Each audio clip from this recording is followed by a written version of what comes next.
eu estava ali e esse louvor veio na minha cabeça. Eu acho que é pertinente, que é muito... Primeiro, boa noite a todos, né, que nos acompanham, para quem está aqui, para quem está assistindo aí na sua casa, no seu transporte, enfim, onde estiver. E vamos ver se o nosso Raul mágico vai achar. Enfim, queria começar aqui com uma oração, para que a gente possa receber essa palavra. Queria pedir para todo mundo que entre em concordância de oração aí com a gente, para que a gente possa pedir para que Deus nos revele através do Espírito Santo e nos conduza essa palavra e nos dê o entendimento do que a palavra segundo as Escrituras quer nos dizer, quer nos mostrar, e que a gente consiga tirar grandes frutos disso e aplicar no nosso dia a dia, para nos servir como instrução, para nos servir como acalento dos momentos certos, específicos, nos serve como remédios no momento de doença, de enfermidade, e que nos sirva também como armamento, para a gente enfrentar as guerras do nosso dia a dia, as nossas oscilações como humano, em nome de Jesus. Amém. Bom, enquanto o Raul veja ali, vamos... Hoje, vamos falar o Cântico Diante dos Gigantes, né? E é a continuidade aí da nossa concordância na oração. Depois a gente, no final, vamos fazer uma oração aí para a gente falar sobre isso.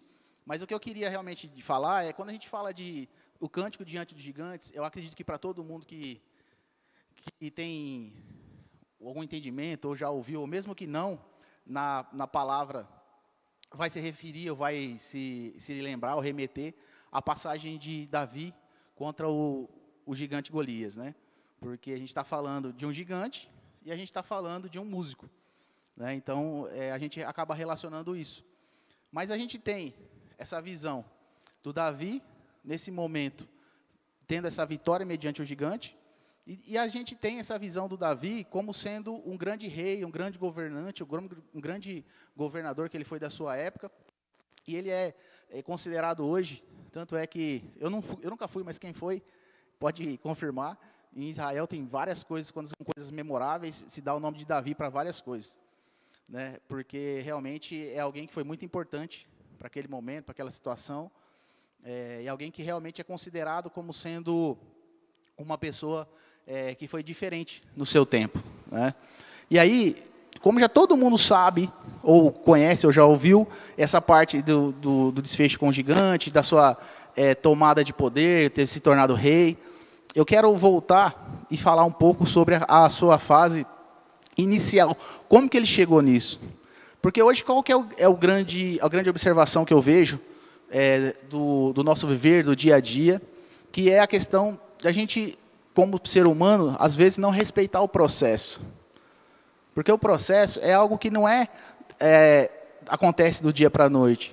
Tem um passo a passo, tem algo a ser feito, tem algo a ser cumprido, tem uma metodologia para aquilo. Às vezes a gente não consegue entender. Quando fala de metodologia, a gente acha que está tudo escritinho, passo a passo, né? O passo 1, o passo 2, o passo 3.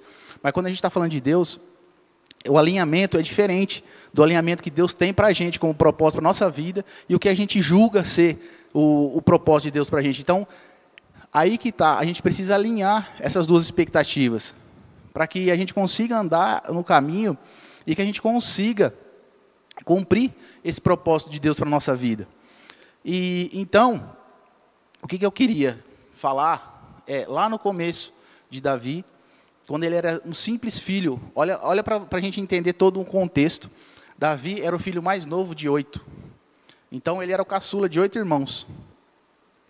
E dentre todos eles, ele é o que foi designado para ser o pastor, para cuidar dos animais da família, né? Então, tinha outros irmãos que eram guerreiros, outros eram, enfim, outros tipos de pessoas. Mas, mediante a uma situação que aconteceu anteriormente, com o rei da época, que era o Saul, ele teve uma situação que Deus acabou, através do profeta Samuel, lhe dando o trono, né, como rei, foi instituído pelo profeta, e depois ele acabou descumprindo algumas diretrizes de Deus, e Deus quis retirá-lo do trono através de Samuel, e foi-se à procura de um novo rei. Eu estou resumindo, sintetizando bem, para chegar só para ter um contexto de onde eu quero, que é chegar em Davi. E ao profeta ir à casa de Davi para ungir um dos filhos de Jessé como rei, porque foi profetizado que ia ser um dos filhos de Jessé, tinha todos os 7 filhos, menos Davi, que não estava ali naquele momento que chegou. E aí a gente começa já a entender a situação, o processo de Davi para chegar até ser rei. Que no primeiro passo ali, ele já não estava dentro de um contexto natural. Porque não era ele que era para ser escolhido pelos olhos humanos. Tanto é que quando o Samuel chegou para escolher, ele viu um dos filhos, acho que o mais velho, se eu não me engano, e ele falou, eu acho que é esse, porque era um filho de um bom porte, com estatura de guerreiro, e Deus falou, não é esse. E ele foi invalidando todos os filhos, até que chegou o pai e perguntou, não tem mais nenhum? Ele falou, tem um que está cuidando dos animais. Então chame-o para ter com ele. E aí a hora que chegou, era um rapaz na faixa de uns 15 anos, né, aproximadamente, de um porte, não era um porte atlético, mas era bem afeiçoado, bem aparentável. E foi escolhido, Deus escolheu ele como sendo o rei e acabou se ungindo o rei, né? Então, a partir daquele momento, ele já recebeu a unção de rei. Só que aí que está o início do processo, que a gente não entende. Quando a gente recebe uma promessa, quando é nos profetizado algo, ou quando a gente entende que algo vai acontecer na nossa vida, a gente acha que, a partir do momento que aquilo foi declarado, Deus declarou algo em cima da gente, a partir de então, aquilo já é a nossa vida. Mas não é assim que funciona. Como funciona o processo? O processo funciona. Ele foi ungido rei, teve aquele banquete ali com a família, no dia seguinte ele estava onde? Ele estava de vestes reais lá no castelo reinando? Não, ele continuava lá com as ovelhas. Mesmo sendo ungido rei, ele continuou o processo dele. Por quê? Porque é um aprendizado, é uma construção. Não existe algo perene, algo que é para ser sólido, algo que é para ser construído na rocha, do dia para a noite. Tem um processo para aquilo, para que aquilo aconteça. E hoje a palavra vai ser sobre processo, para a gente entender o processo de Davi até chegar a rei, para a gente associar isso com o nosso dia a dia. Porque tem que ter a prática, o uso prático dos ensinamentos que a gente recebe na Bíblia, para a gente aplicar na nossa vida, para usar isso de uma forma prática, né? Então, ele recebeu aquela unção, mas no dia seguinte ele voltou para cuidar das ovelhas. Ele continuou a vida dele, né? Ele continuou da mesma forma. E aí, olha para você ver, qual é o próximo passo dele para se tornar rei? A gente vai chegar até rei. São alguns passos aí, mas são curtos, tá? Pode ficar tranquilo, não vai ser rápido. O próximo passo, ele foi, continuando a história de Saul, e aí ele vai ter uma ligação com Saul agora. Saul, por toda essa questão de o Deus ter destituído ele de rei, ele começou a sofrer tormentas espirituais por espíritos malignos. Aí aonde foi sugerido para ele arrumar um músico para poder tocar harpa e aliviá-lo, acalmá-lo de alguma certa forma. E aí se lembraram, ou alguém lembrou, que Davi, filho de Jessé, tocava harpa. E foram chamar quem? Aquele pastor que tocava harpa. Olha para você ver. Aí de novo ele está sendo capacitado, primeiro, ungido rei, ele foi se submeter a ser um funcionário do rei. A gente às vezes não entende que às vezes a gente precisa passar por algumas situações, algumas etapas, mesmo a gente sendo designado, a gente sabendo no nosso coração que a gente tem o papel de ser rei, ele foi trabalhar com o rei, ele foi ser funcionário do rei, ele foi ser músico do rei, para acalmar aquela situação de espíritos malignos que o rei sofria na época. Então, esse é um segundo estágio do processo, que ele estava preparado para aquela situação, porque então às vezes a gente acha que é sorte, mas não é sorte, ele estava preparado. Ele estava preparado para no momento que o rei precisou de alguém, ele ir lá. E depois a gente vai ver essa convergência no próximo momento, porque ele já era conhecido do rei, porque ele era funcionário do rei. Ele ia lá tocar música para o rei, mas ele não deixou de cuidar das ovelhas dele. Ele continuava fazendo. Então ele arrumou uma renda extra aí. Né? Olha para você ver, lá de trás ele já arrumou uma renda extra. E aí ele teve aquela situação toda dos filisteus, né, contra os israelitas, né? Aonde Saul e todos os outros, eles tinham 8 irmãos, 5 irmãos foram para a guerra junto com o rei Saul. E o pai queria saber o que estava acontecendo, porque fazia já muitos dias que não tinha notícia dos filhos. E mandou Davi, aquele jovem totalmente despretensioso, para ir lá levar comida para os irmãos e saber o que estava acontecendo, o que se passa. Só que ao chegar lá, ele se deparou com aquela situação que o indignou, de ver aquele gigante, que era Golias, desafiando de forma bem hostil e questionando Deus. E para ele aquilo não tem cabimento, não tem, porque ele tem uma aliança, ele tem uma conexão com Deus desde sempre, e quando foi ungido lá atrás como rei, através do profeta, isso daí já virou para ele mesmo que ele não estava vivendo aquela experiência de ser rei, de ser efetivamente rei, ele já tinha sido ungido, e ele já tinha entendido que ele tinha uma aliança com Deus. E a partir do momento que ele vive esse momento de aliança com Deus, desde então, quando ele viu alguém que estava confrontando, que estava desafiando Deus, ele se sentiu muito irado com aquilo, mas de uma forma não a intimidá-lo. Aí é outro ensinamento para a gente. Porque não adianta a gente estar diante de uma situação, a gente não concorda com aquilo, mas a gente se amedronta, a gente se esconde. A gente precisa realmente enfrentar. Quando vem uma situação dessa, de confronto, que vai contra os seus princípios, os nossos princípios, a gente precisa confrontar. A gente precisa realmente entender o que a gente pode fazer para interferir, para influenciar. O que a gente tem que fazer, na verdade. Não é o que a gente pode, é o que a gente tem. Porque o nosso papel é influenciar, o nosso papel é interferir. E se a gente não tomar ação e não tomar decisão, a gente vai passar pelaquela situação e não vai tomar o nosso papel, a gente não vai interferir sobre a situação. Aí a gente vai pecar pela omissão. A omissão, mesmo que a gente ache que quando a gente está omitindo uma ação em cima de uma ação, uma decisão, né, em cima de uma ação, a gente acha que a gente não está tomando partido. Mas só de não tomar partido, a gente já está tomando partido. Pode parecer confuso, mas fala você aí na sua casa, repete. Só de não tomar partido, eu estou tomando partido. Você vai ver que tem total sentido. Porque não existe um em cima do muro. Ou você está, ou você não está. Ou você falar, eu não sou nenhum nem outro, você já está tomando uma decisão, você já está decidindo um lado.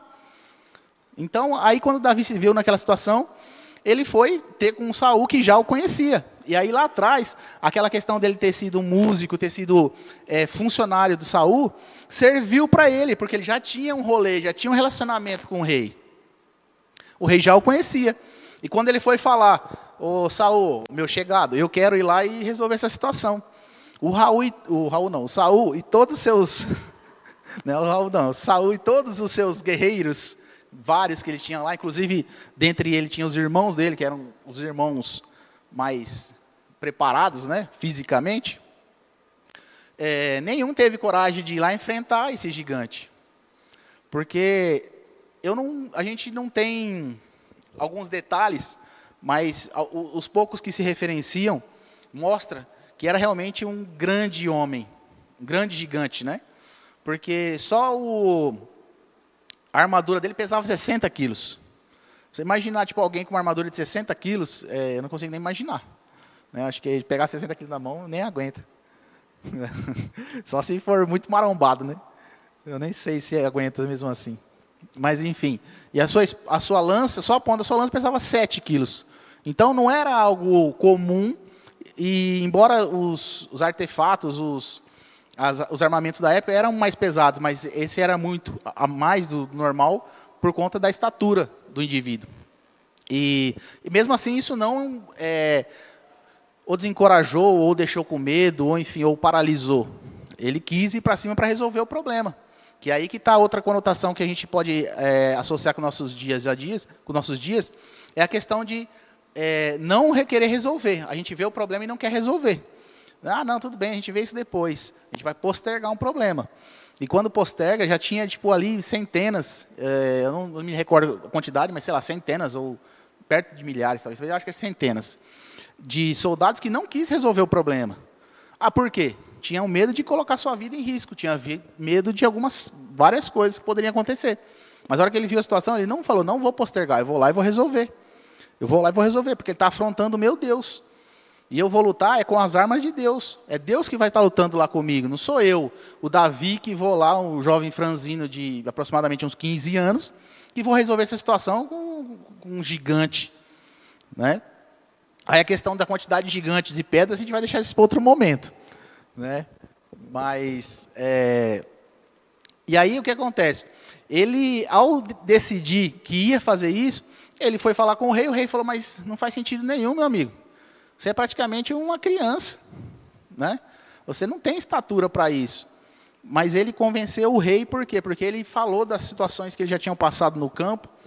Quando ele era pastor, novamente voltou no processo dele lá atrás, falando dos leões e dos ursos que ele tinha que combater para proteger as ovelhas.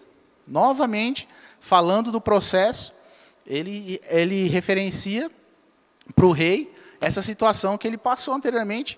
Então, ele se intitulou como uma possível pessoa para ir lá e combater esse gigante. Mas a gente sabe que, por vias naturais, é praticamente impossível, né?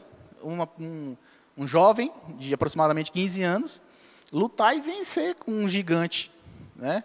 É praticamente impossível, mas para Deus nada é impossível. Deus estava naquela luta com ele, Deus estava mostrando para ele o caminho de salvação, porque ali não era só uma luta entre duas pessoas, ali era o fim de uma guerra que ia acontecer, ia se tornar um momento de paz na sequência, ia se acabar toda uma situação que estava gerando em volta de dois povos. Então era algo acima só da situação dele. Embora ele tenha sido ungido rei lá atrás, e ele não estava exercendo o seu papel de rei, mas ele estava embaixo dessa promessa de rei, dessa unção de rei, ele foi lá, novamente, ser funcionário de novo do rei. Porque ele foi músico, agora ele foi lá e queria ser um soldado do rei. Então ele estava sendo treinado, para a partir do momento que ele assumisse ser rei, a saber o que as pessoas que trabalham para o rei viviam e passavam. Então foi uma preparação para ele chegar a ser rei e saber, entender o que se passa por dentro do reinado, por dentro do processo dos funcionários criados, né, na época criados do rei. Né? E aí ele foi fazer essa luta com o gigante, e todo mundo já sabe, né, que ele teve êxito, ele ganhou, ele conseguiu ir lá e finalizar e ganhar o gigante. Mas o que eu queria só frisar nesse caminho é que a gente chega nessa situação onde ele ganhou do gigante, mas durante todo esse trajeto que ele viveu, que ele percorreu esse processo, a gente entende que ele cumpriu etapa por etapa para chegar até ali. E dali para frente ainda tem uma outra jornada, né, que a gente não faz sentido entrar, mas tem uma outra jornada para frente até ele chegar a ser rei. Né, situações com Saul, enfim, uma série de outras coisas que tem para frente. Mas dali para frente é para um outro momento. Mas o que eu queria chegar e explicar é que esse fato que aconteceu, que ele viveu o processo, pôde ser um momento de inflexão. Por quê? Muitas pessoas no lugar dele, ele tinha uma unção de rei. Muitas pessoas têm unções de várias coisas. Só que a hora que alcança uma parte daquele objetivo, ela acha que está bom. E ele poderia ter feito isso. Falou, cara, eu venci o gigante, tem várias mulheres aí gritando meu nome, tem várias situações aí que eu já sou aclamado por todos, como um herói que salvou o povo. Está tudo bem, ele podia parar por aí. Ele podia chegar até nessa situação e falar, zerei o jogo. Mas não era a promessa, não era a unção que ele tinha de ser um herói de guerra. Ele tinha a unção de ser rei. Essa era a unção dele. Aí a pergunta que eu faço para todos que estão nos assistindo é, qual é a unção, qual é a sua visão que Deus colocou para você, que você tem que chegar, mas que você no meio do caminho estacionou? Faça essa pergunta para você mesmo. Você está vivendo uma situação onde você chegou uma micro vitória, um micro resultado, e você estacionou ali achando que era o fim do jogo, que aquilo era zerar o jogo, quando na verdade era só mais uma fase. É uma pergunta que a gente tem que se fazer todo o tempo, porque se a gente for parar para refletir, o jogo, cada fase é mais difícil que a anterior. E às vezes a gente quer estacionar no final de uma fase. Quem nunca, jogando um jogo, chegou no final de uma fase e fala, cara, a próxima vai ser muito difícil, eu não vou começar agora não, vou deixar isso aqui para outro momento, na hora que eu estiver de cabeça fria. Depende da empolgação que você está, isso vai fazer sentido. Mas dependendo do nível que você está de entusiasmo com aquilo, você vai querer continuar. Só que na nossa vida é muito parecido. Obrigado. É muito parecido. A gente chega no final de uma fase, podemos dizer, de uma fase, e a gente tende a querer achar que ali já é o suficiente, porque a gente sabe que o próximo nível vai ser mais difícil. A gente já tem esse entendimento. Porque para chegar até aqui, o esforço foi 1. Só que para a gente ir para o próximo nível, o esforço vai ser x2, ou, sei lá, 3 vezes, dependendo da situação. E é muito fácil a gente querer se acomodar diante dessas situações. Mas não é nem de perto, o que Deus quer como objetivo para a nossa vida. Deus quer muito mais. Deus espera muito mais da gente. Ele projeta muito mais. Aí a gente entra em algumas situações do que está prometido, o que tem de promessa para cada um. Eu sei que isso entra numa questão muito pessoal, individual, para com Deus, mas eu tenho certeza que a gente tem uma principal propósito com Deus, que é acessar a eternidade. Esse é um propósito que todos nós temos, independente de alguns, cada um usa o nome que quiser, né, dentro do meio ali, tipo, os outros são propósitos, ou esse é um único propósito, enfim. Mas eu saliento aqui que esse propósito principal, e é o propósito lá de quando nos foi concebido, você tem direito à eternidade. Você vai acessar, é opcional. Agora, o que a gente tem que fazer para acessar essa eternidade é fácil, seguir o caminho. A gente tem um caminho para acessar essa eternidade. Agora, a gente decide se a gente quer andar nesse caminho ou não. E a mesma coisa, quando chegou lá na situação, Davi poderia falar assim, não, para mim aqui já deu, estou de boa, vou curtir meu rolê aqui, minha vitória, e podia parar por ali. Mas não era aquela promessa que ele tinha, a promessa era de ser rei, a unção que ele tinha era de ser rei. E a mesma coisa com a gente. A gente pode achar que, por fazer algumas coisas, cumprir alguns propósitos que foram estabelecidos, às vezes até nem por Deus, pela gente mesmo. Que a gente desconecta um pouco e acha que o propósito é X, Y, Z e sai fazendo. Conecta. Só que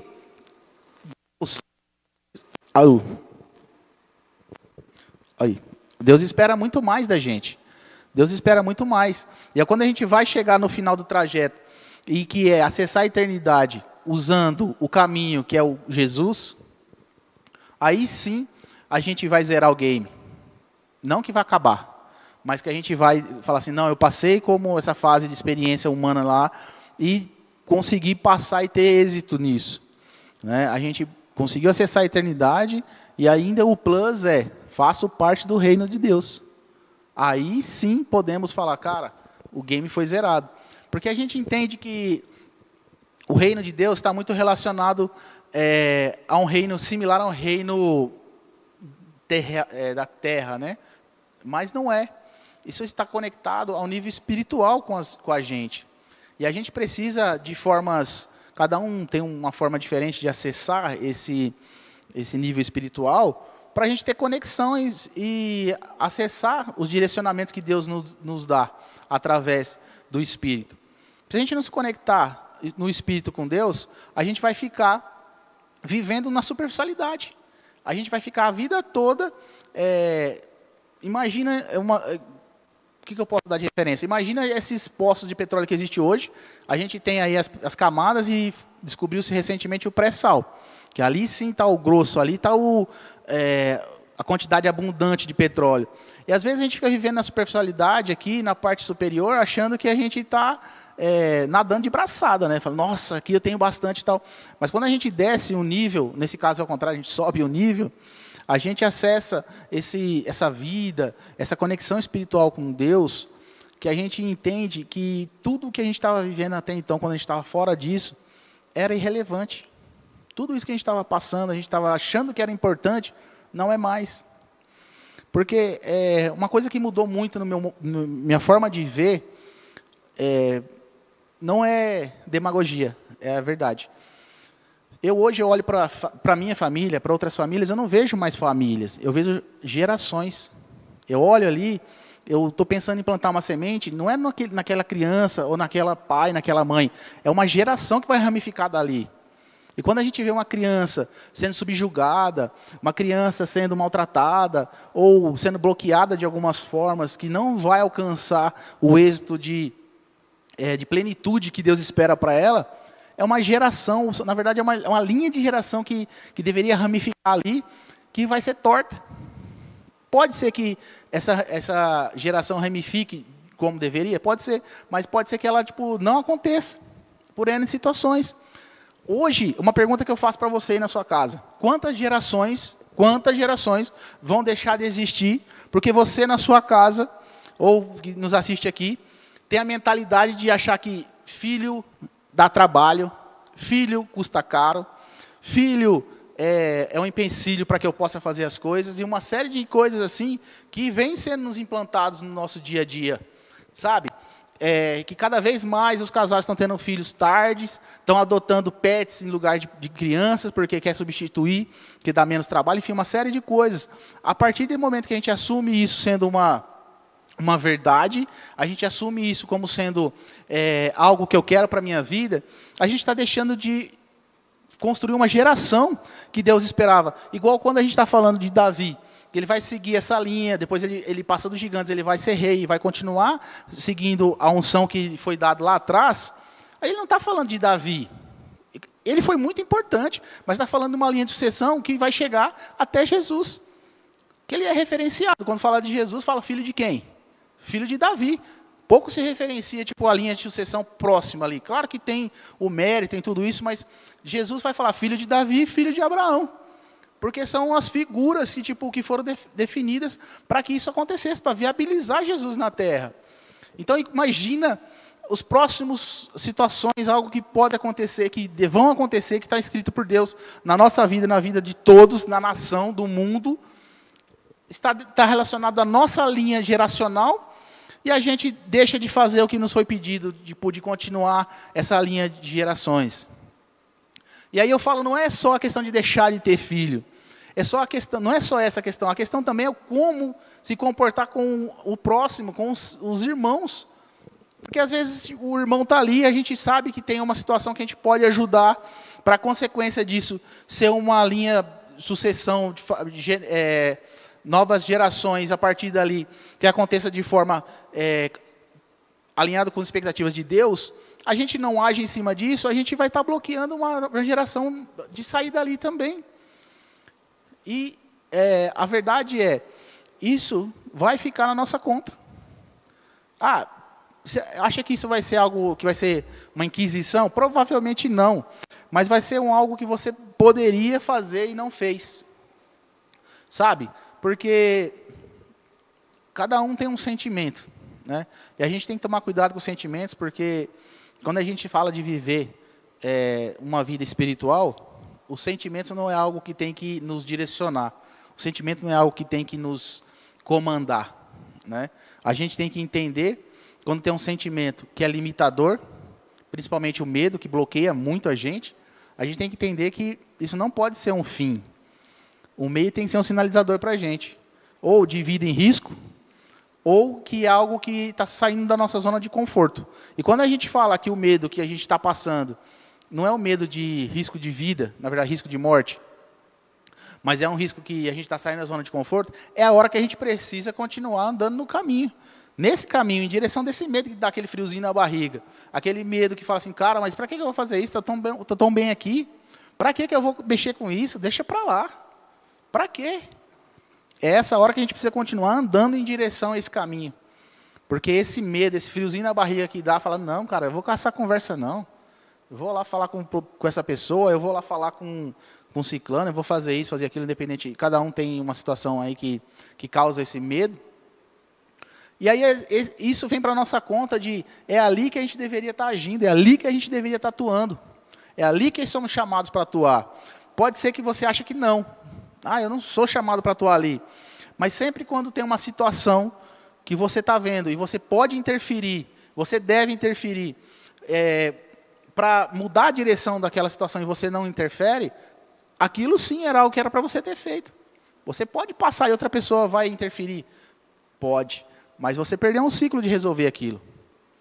Entendeu? E assim, esses ciclos, eles são algo que, como eu posso dizer, quer falar? A gente tem uma participação aqui.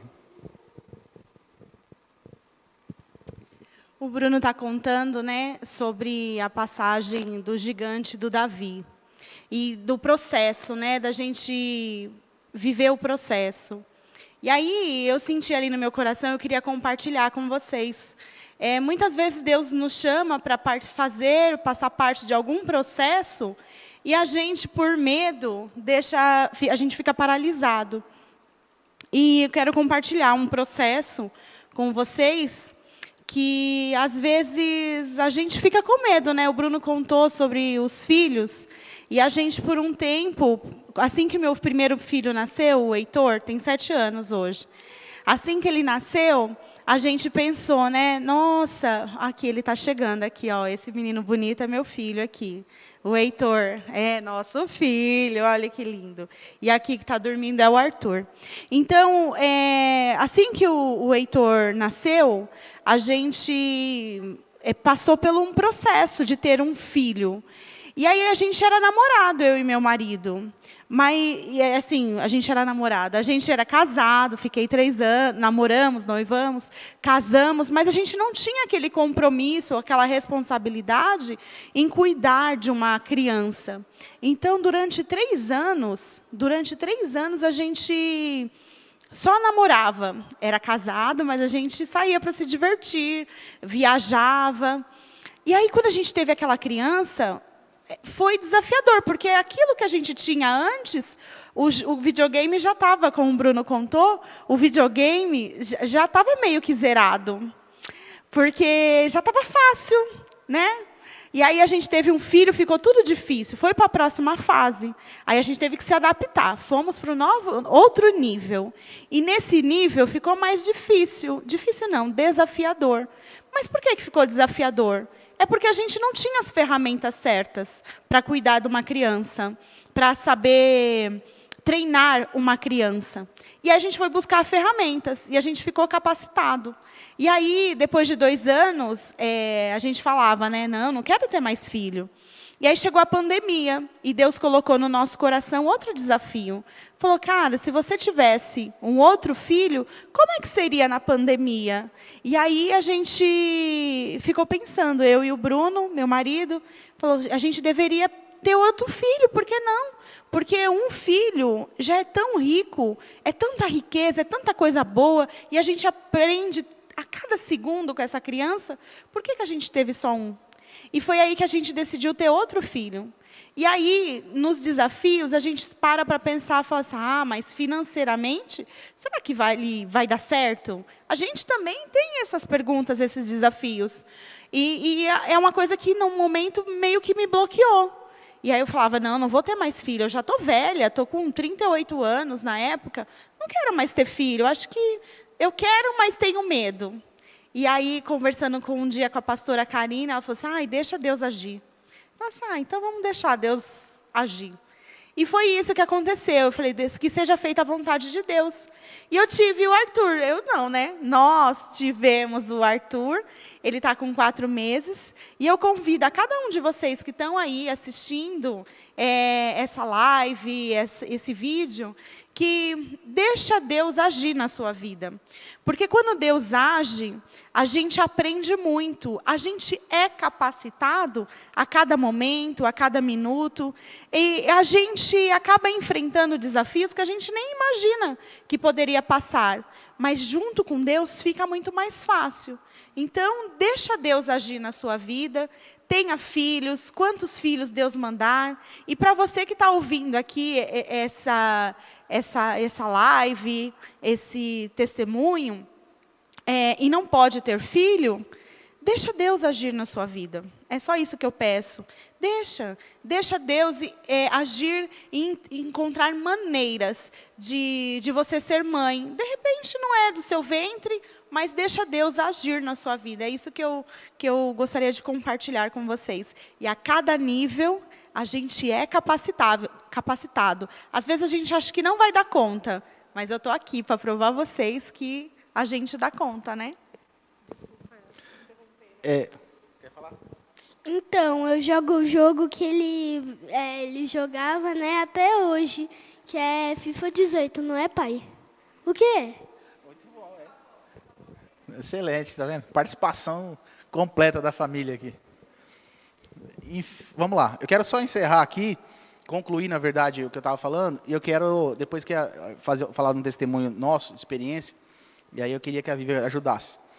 Mas vamos lá, só para concluir aqui, para não perder o raciocínio, né, porque já foi muito rico, né, essa participação da família toda aqui. Então, quando a gente fala que Davi poderia ter parado ali, naquele momento que ele venceu o gigante, que ele já teria sido um cara honrado, ele já teria tido fama, já teria sido reconhecido, já teria sido feito uma série de coisas, mas ele não parou. Ele foi até se tornar rei para cumprir a unção que foi lhe dada, concedida lá atrás, quando ele era só um pastor no meio da sua família, que ele não era reconhecido nem pela sua família. E o que é isso? Isso daí é algo que a gente que na Bíblia até se referencia como sendo dupla honra. Quando a gente chega na situação de ter uma dupla honra, é onde a gente acha que tá bom para a gente aqui, mas o próximo passo, o próximo nível, Deus quer entregar, quer dar muito mais para a gente. Ele tem algo maior para a gente. Só que a gente fica parado nessas situações, achando que porque a gente conseguiu atingir uma pequena fração do que Deus espera para a gente, está bom e já se acostuma, já estaciona, mas Deus espera muito mais da gente. Aqui, ó, igual fala Isaías 61, 7, fala, em lugar de vergonha e desonra, desfrutarão uma porção dupla de honra. Terão prosperidade em dobro em sua terra e alegria sem fim. A gente está falando, a Bíblia está falando que haverá dupla honra. E a gente se limita com pequenas coisas. A gente se limita com uma pequena vitória, não é nem uma pequena vitória, é uma micro vitória. A gente acha que aquilo ali está ok. A gente se contenta com aquilo, estaciona. Quando não estaciona, a gente começa a dar ré. E não é isso que Deus quer para a gente. Deus quer que a gente evolua, que a gente dê o próximo passo. Ele quer que a gente alcance os objetivos. Ele quer que a gente cumpra o nosso propósito. É isso que Ele espera da gente. E a gente tem que honrá-lo, fazer isso. Honrar a Deus não é só ficar falando amém, não. Honrar a Deus é fazer o que Ele pede para a gente fazer. É estar disposto, estar disponível a acessar as dificuldades que vêm com essa situação de a gente cumprir os propósitos. Porque a gente acha que é só festa, a gente acha que é só cantar louvor e erguer a mão e falar amém. Mas é a hora que vem a aprovação, que vem o desafio mediante o que Ele colocou para a gente como propósito, a gente para e acha que é a vitória, acha que chegamos no ponto final, acha que aquilo ali, está ok, vencemos. Não, vamos dar o próximo passo. Vamos seguir em direção ao que Deus colocou como propósito para a nossa vida. Vamos cumprir o nosso objetivo. A gente sempre tem que ir atrás do próximo passo. Não adianta a gente achar que, beleza, sei lá, eu vou dar um exemplo qualquer. O objetivo era fazer 100 mil, foi lá, fez 100 mil em dinheiro e acha que está tudo bem. Mas qual que é o propósito desse 100 mil? O que você vai fazer com esse dinheiro? Aonde você vai usar esse dinheiro? Esse recurso vai transformar o quê? Vai gerar o quê? Qual que é o resultado prático disso? Não pode ser só dinheiro por dinheiro. E assim, não é só de dinheiro, de tudo na vida. Não pode ser só relacionamento por relacionamento. Não pode ser só viver por viver. Tem que ter uma intencionalidade. Tem que ser... Heitor, você tirou a imagem aí, Heitor. Tem que ter... É isso aí. Tem que ter a intencionalidade, porque senão as coisas não vão evoluir.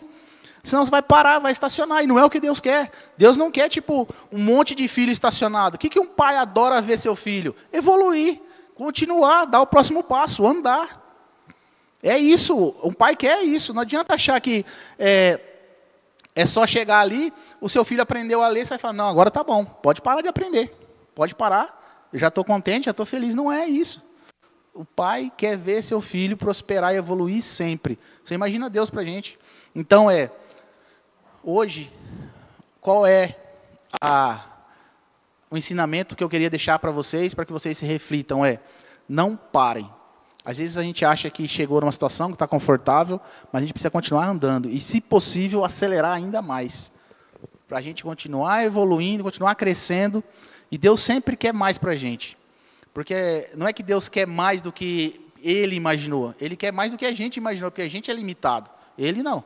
A gente é limitado.